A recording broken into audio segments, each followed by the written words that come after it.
నమస్తే, welcome to Aadya media. నేను మీ స్వర్ణ. ప్రస్తుతం మనతో పాటు ఉన్నారు సీనియర్ జర్నలిస్ట్, సినీ పరిశోధకులు ఇమ్మంది రామారావు గారు. నమస్తే అండి రామారావు గారు. రామారావు గారు, మేం పెళ్లి చేసుకుంటే తప్పేంటి ఇంతే గట్టిగా అంటున్నారట నరేష్ గారు అండ్ పవిత్ర లోకేష్ గారు. ఏంటి నిజమే, వాళ్ళు పెళ్లి చేసుకుంటే తప్పేంటి? మీకే ముందు బాధ ఎందుకు వస్తుంది? ఒక మాట చెప్పంటావా, తినగ వేము తీయనుండు అన్నట్టు ఏదో చూస్తుంటే సినిమా బాగుండేలాగా ఉంది. నిజం. మళ్ళీ పెళ్ళి అనే సినిమా చూస్తుంటే ఆ ఎంఎస్ రాజు సినిమా ఏదో చేసి ఉంటాడు, నో డౌట్. అంటే బాగున్నట్టుగానే ఉంది, సినిమాలో కంటెంట్ బాగుంది. అంటే వివాహ వ్యవస్థ అబద్ధాల అగ్నిలో కాలి బూడిదైపోవలసిందేనా?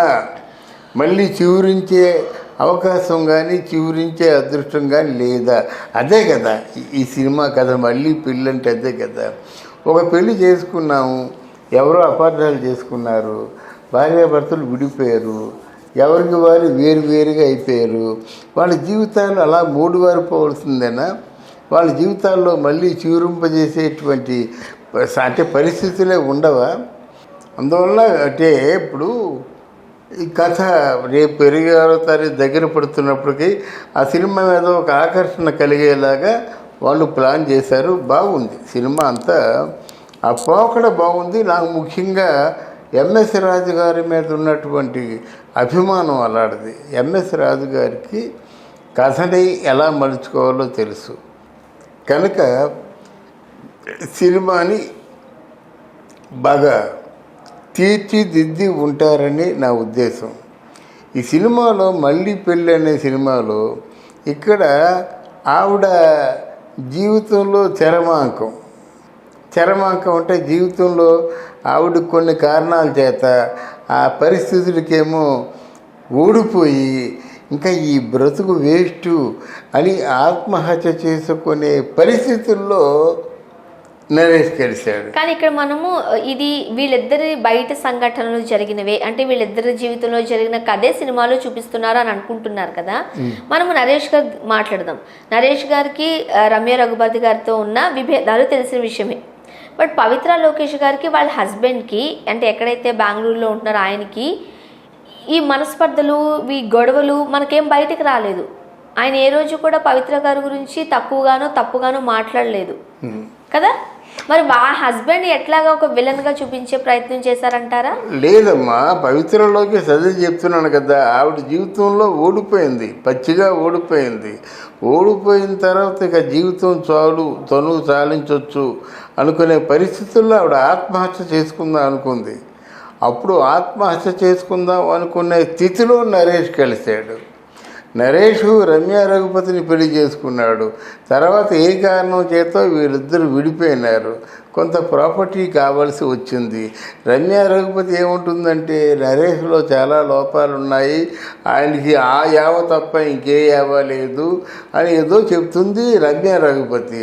లేదు, నన్ను చాలా మానసికంగా దెబ్బతీసింది, అలాగే మెంటల్గా కాకుండా ఆర్థికంగా కూడా దెబ్బతీసింది, ఆవిడకి నాకే సంబంధాలు లేవు, కేసు కోర్టులో నడుస్తుంది చెప్పేశాను నేను. చెప్పేసిన తర్వాత మళ్ళీ నన్నేమో కేవలం డబ్బు కోసం పీడిస్తుందని ఆయన చెప్పాడు.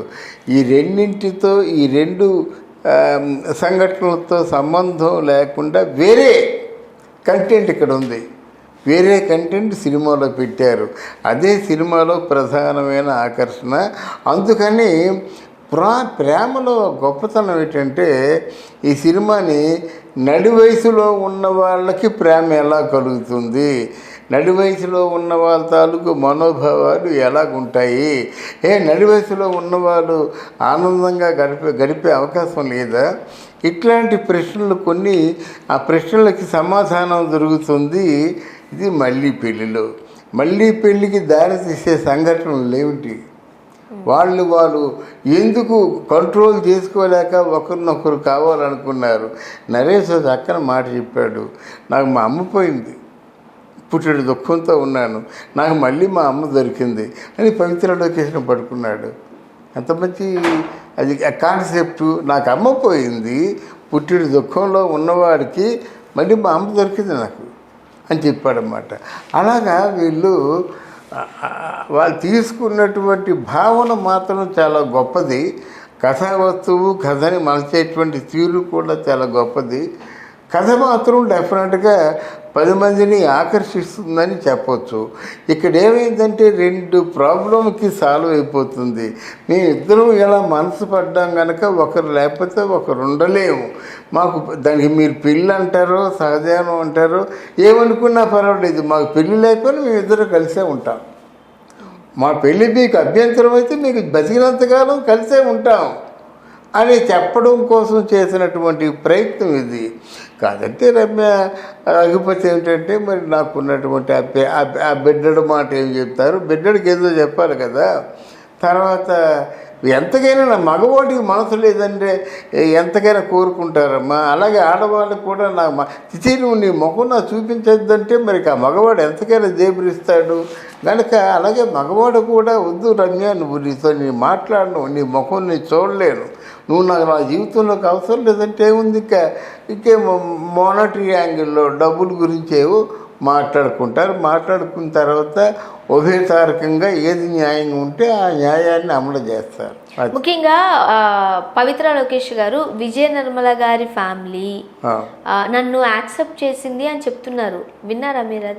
అది విజయ నిర్మల గారి ఫ్యామిలీ ఎవరు యాక్సెప్ట్ చేస్తారండి? ఎవరు యాక్సెప్ట్ చేయరండి.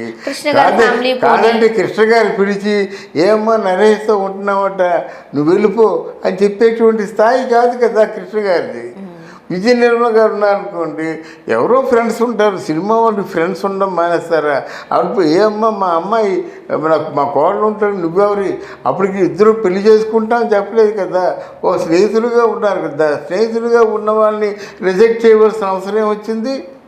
వాళ్ళు స్నేహితులుగా ఉన్నారు, రిజెక్ట్ చేయదు అంటే దాన్ని యాక్సెప్ట్ చేసినట్ట తీసి పక్కన పెడదాం.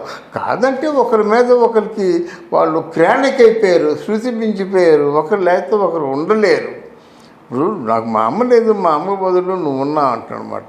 నేను చచ్చిపోవలసింది, నువ్వంటూ లేకపోతే ఏనాడో ఆత్మహత్య చేసుకునేదాన్ని అని పవిత్ర లోకేష్ అంటుంది. దీనికి సమాధానం ఏం చెప్తాం మనం? చదివాను ఇది ఎవరు ఉదయం ఆంధ్రజ్యోతిలో పవిత్ర లోకేష్ అన్నమాట. నేను ఆత్మహత్య చేసుకుందాం అనుకున్నటువంటి పరిస్థితుల్లో ఆయన తేడదీశారు, నాకు భరోసా కల్పించారు, నన్ను మళ్ళీ మానసికంగా శారీరకంగా బతికించారని చెప్పింది మాట. కనుక లెట్ దెమ్ ఎంజాయ్ వెల్. ఏముంది, వాళ్ళిద్దరూ ఒకరినొకరు కూర్చున్నప్పుడు ఉండమని చెప్పండి, ఈవిడికి కావాల్సిన న్యాయం ఏదో ఆవిడ చేసుకోమని చెప్పండి, కోర్టులు చేస్తాయి. లేకపోతే వీళ్ళిద్దరూ మామూలుగా సామరస్యంగా మాట్లాడుకుంటే ఇద్దరికి ఉభయతారకంగా ఇద్దరికి న్యాయం జరుగుతుంది. Thank you so much. Thank you.